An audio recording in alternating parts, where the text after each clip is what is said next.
Flipping any videos, it's your boy Lions Son Entertainment back at it again with my TW 2016 Total Nonstop Action Wrestling 2004, and we're back at it with TNA Impact. Now, first off, I just want to say, for the first time, there are no locker room controls that I have to do. There's nothing that I have to worry about. So we get to just jump right into the show. And I think it's going to be a good one. Hope it's going to be a good one. So we started off with Shark Boy in a 32E+. For each other had terrible wrestling minds. Sterling James Keenan, Corey Graves defeated Shark Boy in 10-28 by pinfall with an MK Ultra. Shark Boy needs a new gimmick, but Sterling got above average on his arrogant heel. He had a 20, he's a rook and everything. Can't say much about that, but is he improving? No improvements. Good little match. Then at 34E plus in terrible wrestling, non-existent crowd heat, Virgil Devitt defeated Bryan Danielson in 16:01 by pinfall at Reverse Bloody Sunday. Devitt was off his game, which really showed. Danielson got a 48. He above average gimmick, carried the match. I do have plans for Bryan Danielson, Daniel Bryan, American Dragon, whatever you want to call him. But I need to get there. Then we go to a 67C plus, where we get just Impact opening, boom, boom, fireworks. Impact. Nothing to say about that. And then you got an opening. Jeff Jarrett comes out and says, "No, being champ means that you got targets on your back. From legends to up and comers. But never have I had some video package try to attack me. I don't know who that is. I don't know who they think they are, but they aren't Jeff Jarrett. They aren't the best in the world. They aren't the most dominant." And right when he says that, Father James Mitchell comes out. He says, "You know, Jarrett, the only reason you have that title around your waist right now is because my monster Abyss, is letting you. You've felt his hand around your throat before, and trust me, you feel it again. But for now, he's going after Sting. So you hold that title near and dear, and I don't care if it's you or this mystery man.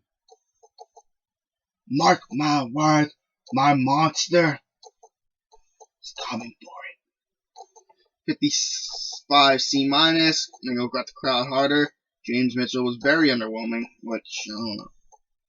He was my favorite part of TNA back in the day. His promos were insane.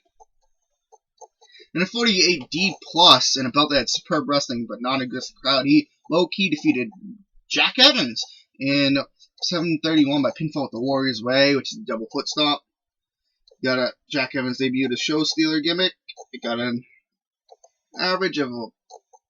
rating of above average. And Loki and Evans have great chemistry. Loki had a 52 and Evans had a 39. It's a good match, good X Division match. I'm going to build up my mid card. I need to. I don't have star power.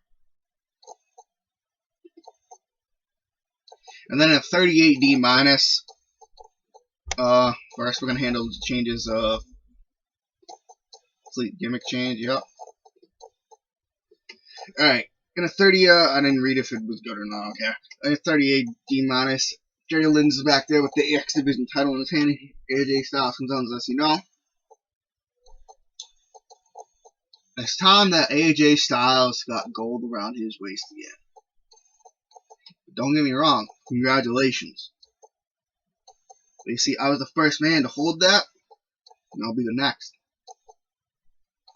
That's why, right now, I'm telling you tonight, and if I beat you tonight at the pay-per-view, I get a shot at that X Division Championship. What do you say? You think you're that good? You think you're phenomenal? Let's find out. And Jerry Lynn just smiles, looks up at the kid, and says, "You're on, kid." And nothing. Good match. That AJ versus Lynn storyline started. And then a 51D plus and about the Superb Wrestling Little Heat, America's Most Wanted defeated Gilberti and Young in 9:46 when Chris Harris defeated David Young by pinfall with the death sentence. Disco Inferno, Glenn Gilberti was the head and shoulders above everyone, but he's not suited to do a gimmick, and he was off his. Imagine if he wasn't off his game. But I think James Storm and David Young performed, but James Storm's getting better, and Chris Harris is getting better. So they're going to go up to that dominant tag team they were for 2004 to 2006. That's all I want. But after the match, and I'm not surprised, Scott D'Amore comes out and says, "You know, you boys look pretty good with those titles, eh? Well, I think my boys are going to look even better with it." I don't know why it's southern accent right there. Says, "Boys, welcome Team Canada." And Bobby Roode, Eric Young, P.D. Williams, and the Monsters A1 come in the ring. Says, and P.D. Williams grabs the mic and says, "You know, we're here and we're taking over. There's not a damn thing any of you Americans can do about it." And started the storyline, not bad. I mean, they had great matches throughout the years and everything. We'll see what happens. See if they're better in the ring than they are on the microphone. And then in a 55C minus, in a belt that had subpar wrestling and non-discredit, Daniels defeated debuting Roderick Strong in 9:51 with the last rights. Not suited to his gimmick, and Roderick Strong got a below average gimmick, but Daniels had a 56 and Roderick Strong had a 37. Young. Daniels is young, Roderick Strong is young. I have a young roster, so I'm just trying to get away, build them up, build up mid-cards, get them some younger guys with guys like Daniels, and AJ Styles with Jerry Lynn, and all that. Then we have an 53C minus, and we coming back from commercial, we open up with a video package from Raven saying, "You know, times they are changing. Things aren't the way that they used to be. People aren't focused on evil. People aren't out for blood. We're all together. And that's the way it should be." But then you start to wonder. People like me start to wonder if we have a place in this world anymore. So I'm on a journey. I'm gonna find my place. Quote the Raven. Nevermore. Not bad. Some cryptic message from Raven. We'll see what he's gonna do. He was supposed to go for the world title, but then he decided to show up drunk. So he's gonna go off and find his place, alright. Then in 44D, and about that decent wrestling but much heat, AJ Styles defeated Jerry Lynn in 1924 pinfall with a spiral tap. AJ was off the game, and they don't click, so they're going to have one match. And it was poorly placed, technical match is the right thing. They were rowdy. I didn't know they were rowdy. I thought they just... AJ Styles at 46, but off the game, Jerry Lynn at a 62. They're going to have one match. And then I'm going to have to blow off the storyline that I had. But not too bad. I had another storyline for AJ after. Another storyline for Jerry Lynn after, too. And then AJ Styles goes to shake Jerry Lynn's hand after the belt, and Jerry Lynn just looks at him, slides out of the ring, walks up the ring with his title, 42D. And then we have a 52D plus, and it's Shane Douglas out there talking about how he started the revolution in professional wrestling when he dropped that title. When he dropped this NWA World title and made it the ECW World Heavyweight Championship. This is the only damn title worth doing. That there is no one better than him. And when that hits, Chris Canyon's music comes out. And he walks down in the middle of the ring and says, "You say that you're the best in the world, You say you're a natural. You're a franchise. Well, I got one question for you. Who better than Canyon? And he slaps the taste out of his mouth and rolls out of the ring and walks to the back. And who better than the franchise storyline started? Chris Canyon debuted his Who Better gimmick. He got average. Tracy isn't, and Michael Shane is not suited to his gimmick, so I'll change that. I tweaked it, but I guess he just needs a completely new gimmick because I said it was good, but I don't know. This game's weird sometimes. Then at 24E, an abysmal match. Rebecca Knox and defeated cheerleader Melissa with Hard Knox in 5:42. Cheerleader Melissa better got a good rating on her cheerleader gimmick. Rebecca Knox had a 22, and cheerleader Melissa had a 27, and I thought they were going to be more amped up after two. I thought they were going to be good match, good promo, than this to cool it down, but I guess it wasn't. I'm debating on sending Rebecca down to TNA Mid-South, our developmental territory, but we'll see what happens. And then a 36D minus. I'm going to handle this change first.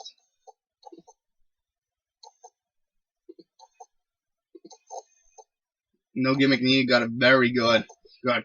CM Punk sitting there talking about you know, remember if you remember that when he first debuted in ECW, he was like, you know, I don't drink, I don't smoke, I don't do drugs, I'm straight edge. My only addiction is competition.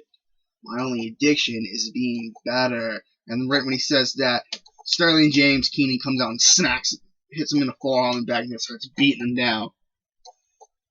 And he turns to Mike and says, his only addiction is going to be being beaten down. His only addiction is going to be the hospital bed that I send him to. And then he just turns to the camera, puts his hands out, and he has "Stay Down" tattooed on his knuckles. And then he just walks away, and CM Punk's just sitting there, current angered, people coming around, seeing what's happening. Not bad. I thought it was going to get worse, to be honest with you. And then in a 63C, a decent match, Abyss and Sting drew with each other in 14:39 double countout. James Mitchell did good ring work. Abyss Sting storyline started. Sting had a 77. Abyss had a 41. They just start brawling and brawling and brawling and brawling throughout the show, brawling throughout the back, and that's how the show was. It's like TNA done. It's like, what's gonna happen? Tune in next week to Impact Wrestling. See what's gonna happen. Blah blah blah blah blah. Well, they're beating each other down throughout the arena. I probably used. Oh, I didn't use in 10 regions. Good 61C. I didn't use Sterling James Keenan too much. I'm surprised. Alright, so I just want to show, let's see this, because I signed a bunch of developmental people. I signed some more people. I'm trying to get some more people to come in to do the storyline. I have one person in mind to do it with Jarrett. And he decides that he was going to negotiate with me, sign a paid for appearance deal with some random ass company out in the middle of nowhere. So then I had to renegotiate with him, give him more money, tell him that he's going to be a main eventer, main attraction. I mean, he's going to be. I don't like giving all those promises to people because then they expect them and shit. And you break promises, people they flirt. And they're like, oh, I'm out. One thing I hope is that Sting's not like, oh, I'm peacing out, because he did not like the finish to that match. He wanted to go over Abyss cleanly, but he didn't. I'm going to take a drink right now, so that's what the sound's going to be.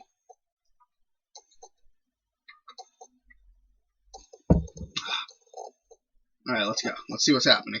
Emails. Let's go to emails. I'm not going to show you guys this stuff. There are odds. P.D. Williams is turning into good work. Kids worth getting behind. Agree with you, Sting. Dusty Rhodes signs with IWA Mid-South. 0.28 rating. Not bad, not bad. Alright. We're going to go to this. We're going to go to our development. And these are the people in our development: Angel Williams, Angelina Love, Belle Lovitz. I don't know who this is. She was in Stu Hart Dungeon. She's a good worker. Bobby Fish, referee. Candice LeRae. Look at Candice LeRae. Oh, I got a picture to show you after. Colt Cabana. I just didn't have anything for Colt Cabana yet. Eddie Edwards. Look at those dreadlocks. Look at those dreadlocks. Insane Dragon. Just some tag team. Jay Lethal. Ken Dwayne. Kenny. Spirit Squad. Kevin Steen. Matt Logan. Natty. Nick Logan. These two are tag team. They're in Massachusetts. They're in the local Massachusetts wrestling. Chaotic Wrestling. And good tag team. Nikita, which is Katie Lee Burchill. Randy Myers. I don't know who it was. Rabbit is Randy Myers, young high flyer, Canada. He has a good look. I have plans for him. SoCal Val. Spud. Rockstar Spud. I want to get Rockstar Spud big. TJ Perkins. TJ Wilson. And Trent Acid. So that's that. I think that's all I got to show for you. We got Final Resolution, which is tonight, so we'll see what happens. And